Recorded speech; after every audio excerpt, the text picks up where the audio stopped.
Morning, everyone. Welcome to Sports Shorts Daily. Ronnie Rance here with you, courtesy of the Louisiana Sports Hall of Fame and the Baton Rouge Rougarou Tommy Chrysan over in God's country, downtown Port Allen at Court Street Cafe, where they're open 7 days a week. TK will tell us all about it.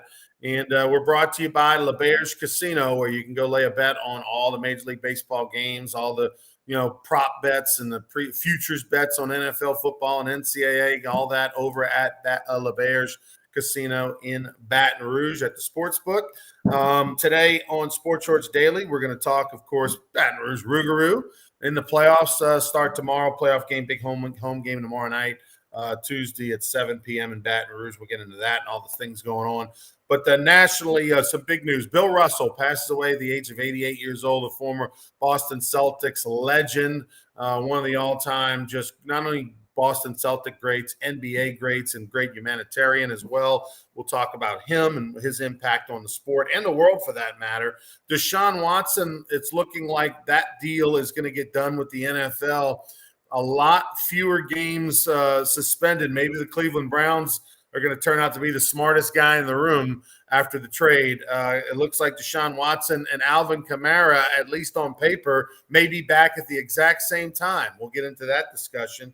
Also, the Major League Baseball draft comes to a conclusion today. So tomorrow, on Wednesday's edition of Sports Shorts Daily, we'll be able to talk about all the LSU players that were, in the class that signed or didn't sign, and we'll then you'll really get an idea of how good LSU baseball has a chance to be in the spring of 2023 after you see what their final roster really looks like. Let's bring in Tommy Chrysan, who spent the last couple nights calling Baton Rouge Rougarou games. Those last couple nights were wins against the Acadiana Cane Cutters as the Rougarou scored double digits in both those games.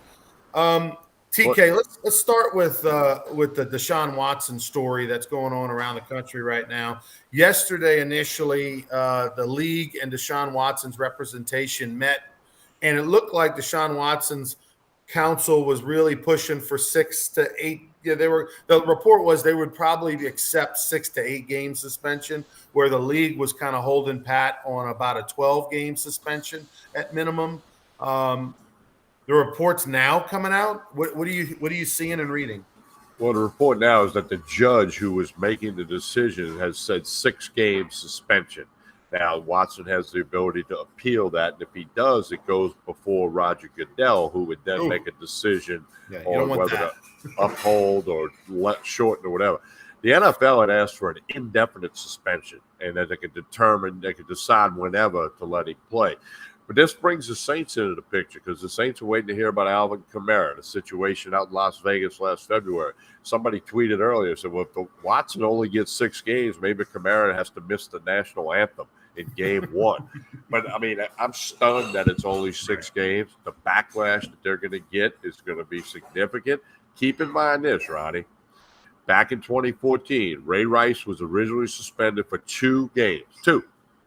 And then the backlash was so bad that Goodell went in there and made it an indefinite suspension, and he's never signed a contract since. And we're 8 years later, and he's not going to sign a contract. I don't know. I just think the NFL is in for a lot of backlash. I don't know everything about the whole deal, but on the surface, it doesn't look good. And I think NFL fans, in particular women, are going to be pretty upset. Obviously, we've talked about this over the years. The giant difference in the Ray Rice situation is there it was on video.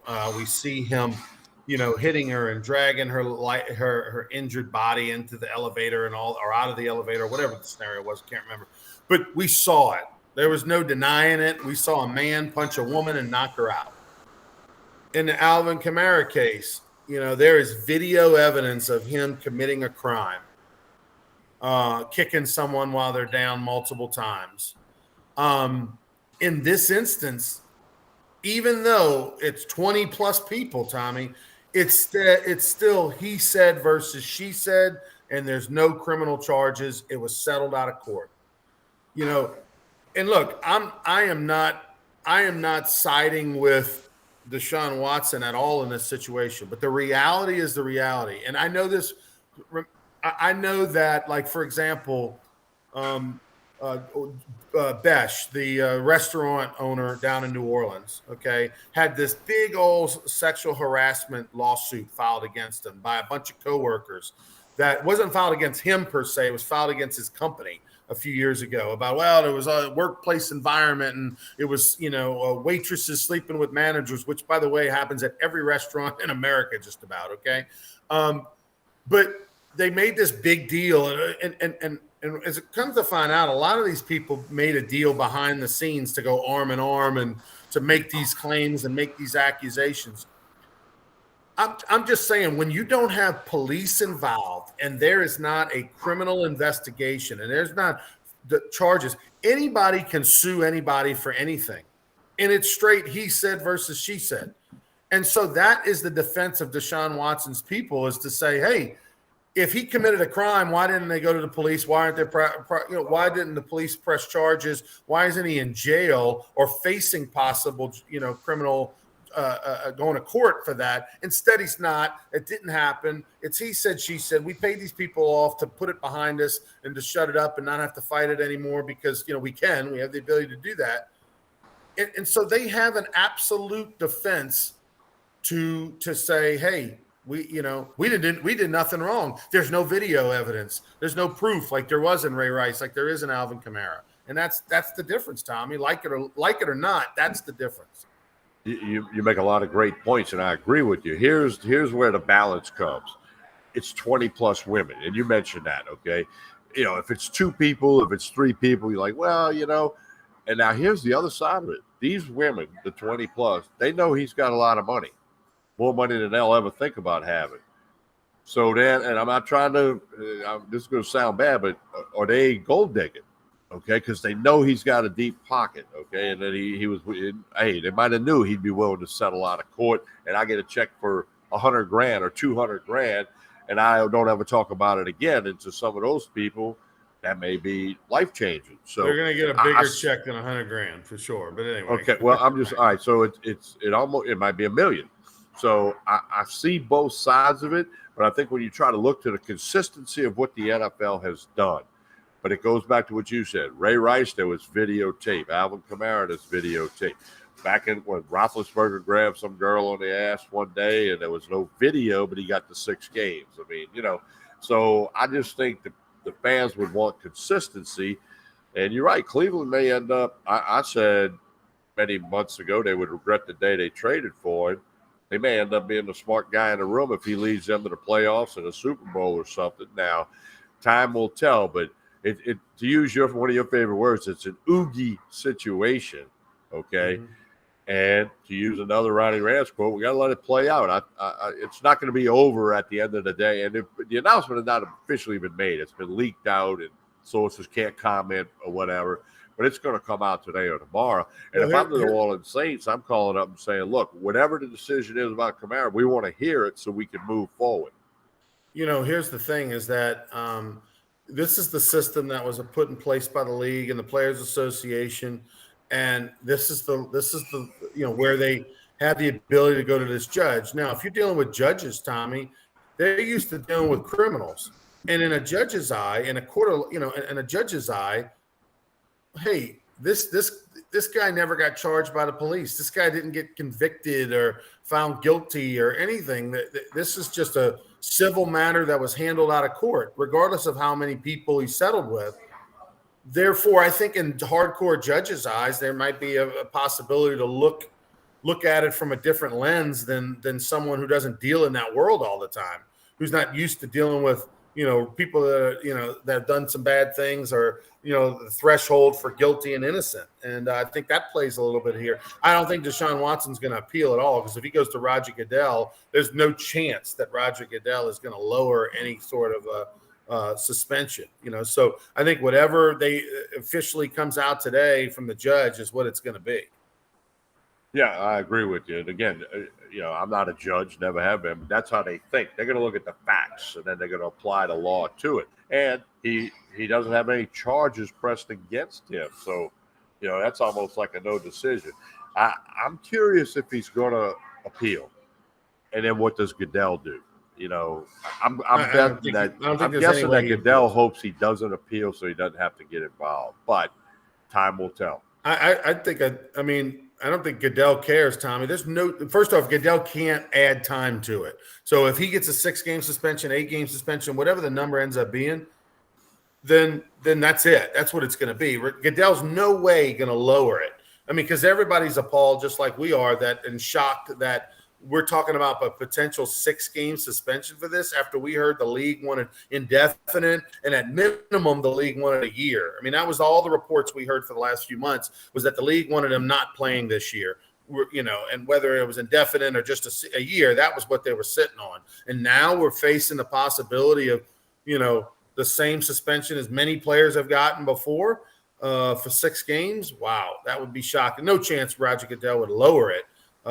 He'll probably appeal it and review it and get his decision turned back in record time. You know. I agree. No telling what Goodell will do, but he's already got a decision, I'm sure, in front of it in case it comes to it. Yeah, it's going to be interesting to see what the fallout is, what the backlash is. You know, the Cleveland Browns are not likely to be playing for a Super Bowl trip this year. Not to say that with Deshaun Watson and a Pro Bowl quarterback that they can't be relevant in the years to come. But I mean, look, a lot of players have sort of fixed their image over the years. And so Deshaun Watson, who, by the way, all these accusations came out of nowhere. This guy was considered a leader, a Christian man, a great leader in the locker room in his community, beloved at Clemson, beloved in Houston. So all of this, you know, stuff has kind of came out of nowhere, these accusations by the massage therapists and whatnot. 2 things. 1, I doubt he ever gets a massage the rest of his life. 2, I think Deshaun Watson, given time, will absolutely fix his image. He's going to deny anything ever happened. As long as there's no criminal stuff that ever comes forward, then he's going to have that bullet to be able to deny. And I think he's 100% going to do good in the community. And given 5 years from now, I think people are going to look back on him completely different because they looked on him differently before all this happened.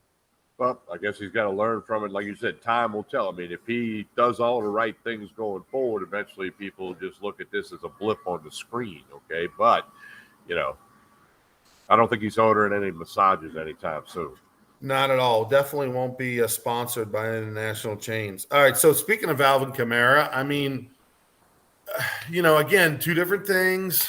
Kamara probably has bigger fish to fry, Tommy. I mean, his criminal case over in Vegas isn't resolved. Correct. You know, I mean, it's supposed to be like this week or something. Today. No, it's been delayed a couple times. And actually today there's supposed to be some legal proceedings. Now, Vegas is a little bit behind us on the clock. So we'll find out something later today on whether those proceedings ever took place. But, I mean, the point being that Kamara's issues are bigger than how many games he's going to be suspended in the NFL. He's trying to stay out of doing any jail time.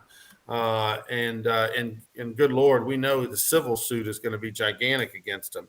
But I agree with you, Tommy, that on paper, you look at Deshaun Watson messing up in theory 20 plus times, allegedly sexually exposing himself, assaulting, whatever terms you want to use, to 20 plus victims versus Alvin Kamara having a drunken moment and a bad drunken moment and kicking a guy getting beat up while he's down. And he deserves a lot of consequences for that, just like Deshaun Watson deserves consequences. But the balance does look a little strange. I mean, imagine Kamara potentially doing jail time and Deshaun Watson not.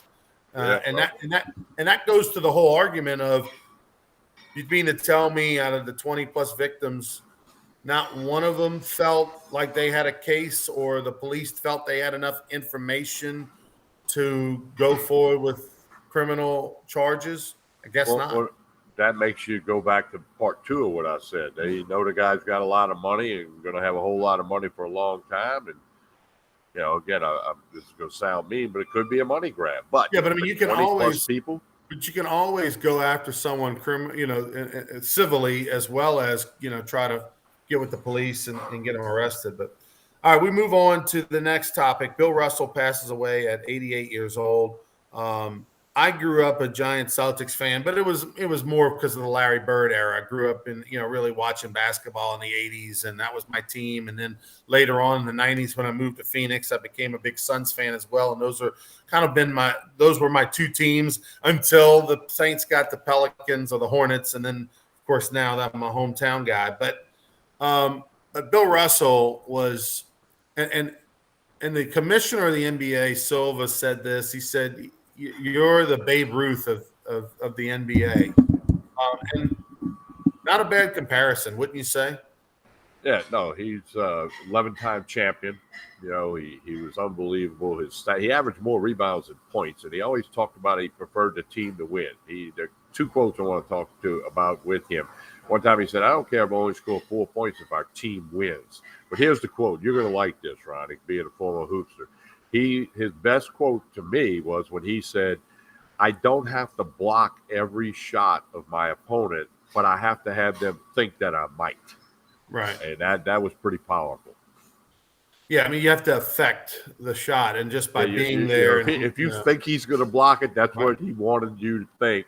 And then that, of course, probably altered many a shot in his career, even though he didn't get a finger on it or he didn't block it. So, everything he did is well documented, and 88 years, long life, and he's one of the all-time greats. Obviously, I never saw him play. I saw some highlights and clips like everybody else, and now they're everywhere. But, no, he's a legend, no question. I always think about this from a perspective of someone who's lived a long life like he has. And I've got a grandmother who's alive, 95 and a half years old. And I think of what she's seen in her lifetime. And I guess think about it. You don't really have many memories before the age of 5. So, let's say at 5 years old, you start to really have some memory of what it was like, or where you lived, or who your friends were, or anything like that. Maybe some things you did. So in my grandmother's case, being 95 and a half, let's say for the last 90 years. So since 1932, she has memory of what the world was like, to this point. And I think about that from a standpoint of, in her lifetime, ice and air, and electricity and air conditioning and the cars and the airplane travel and all, cell phones and smartphones and Facebook and all the things that what it was like when she was a kid to now, the world wars and multiple wars and all these things, the threat of destruction. I look at Bill Russell and I think the same thing. This guy was in the NBA, was the greatest player in the NBA, and they would go to play, and he couldn't stay in the same hotel as some of his teammates in the South because of segregation. This guy marched, with Martin Luther King and all that, and then yet lived to see an African-American president. I mean, the things that he went through in his lifetime and was a part of, and the things that he had to fight through. The idea that LeBron James would travel with the Lakers and be treated like a second-class citizen is foreign to anyone under the age of 50 years old. That, wait a minute, what are you talking about? Like, that's just insane. You can't even wrap your head around that. Instead, they're throwing parade for you, LeBron James, and they're waiting outside the hotel. The guy's a rock star, and the mayor greets him when the plane lands. I mean, so to see how the world has changed, how the NBA has changed, I thought was interesting. They had a picture of him they showed with Muhammad Ali and Kareem Abdul-Jabbar and Bill Russell and all that back in the 60s during the civil rights conversation. And to go from that to now where he's getting a Medal of Freedom and where, the NBA players are speaking up for whatever issues they want and being supported by the league and the fans for that. It's just incredible what he's been a part of in his lifetime. Yeah, he's seen more than most people will ever see. And, the world's always changing. We know that. The sports world has changed significantly. And, Bill Russell's Bill Russell. That's all you got to say. In your mind, is he the greatest NBA player of all time? Or who is? That's hard to put that label on one guy. He's certainly one of the greatest. I don't think you would not want him on your team if you're putting 5 guys out on the floor. When he did scoring, rebounding, block shots, the passing. He never got a lot of credit, but he the fast breaks. I mean, he get the ball out to Bob Cousy, and they were shooting a layup on the other end before most of the guys got back down the floor. So he was an all-around player, both ends of the floor, as they say, very athletic. I mean, I think he's if you got a starting five in the NBA, he's got to be on it. The argument usually becomes between him and Will Chamberlain as to who's the greatest player of all time. And we know head up, Will Chamberlain had the better numbers for sure, was a more prolific scorer throughout his career.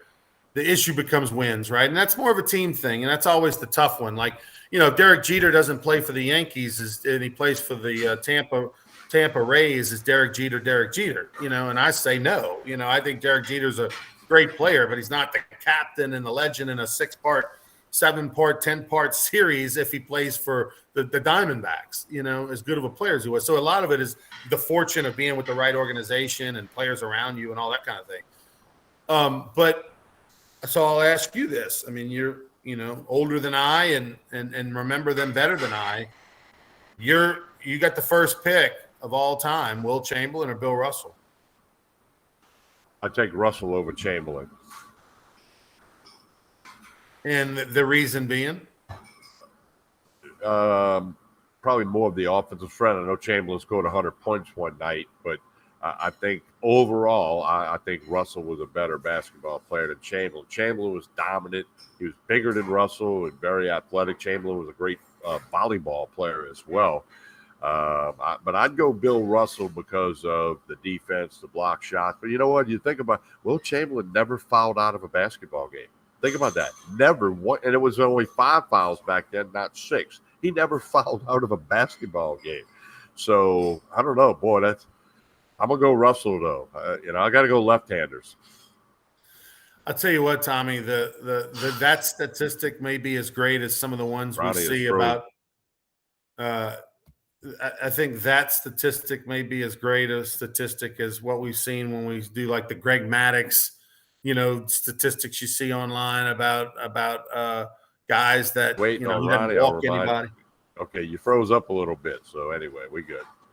No, I was just saying that the statistic about him not fouling out, Tommy, is unbelievable. To me, that's like, the Tony Gwynn never striking out or the Greg Maddux never, the walking people. I mean, some of those stats you see are pretty incredible, but the not fouling out for a center who's always blocking shots is amazing. And rebounding. I mean, all the contact that happens when you try to get a rebound or not, or the other guy's trying to get a rebound. I mean, it is a mind-boggling stat.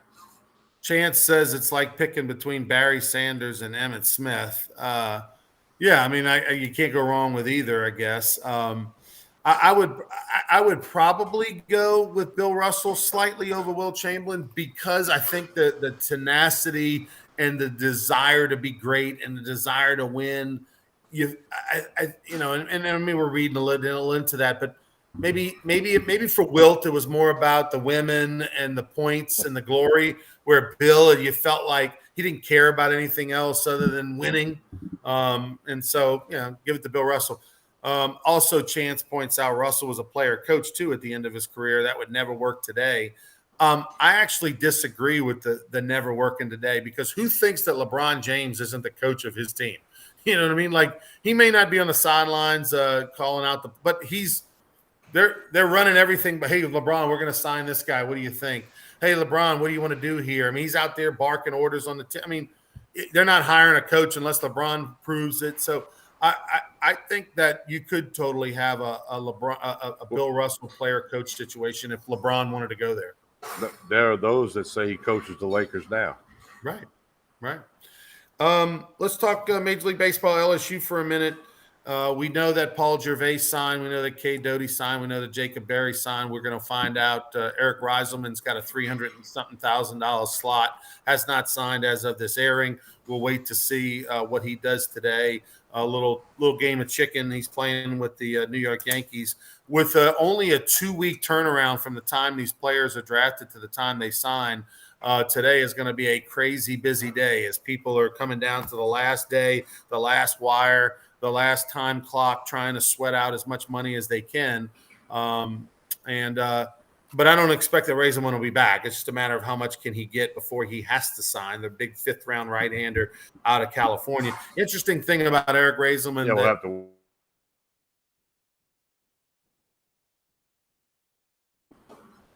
There you go. You're back.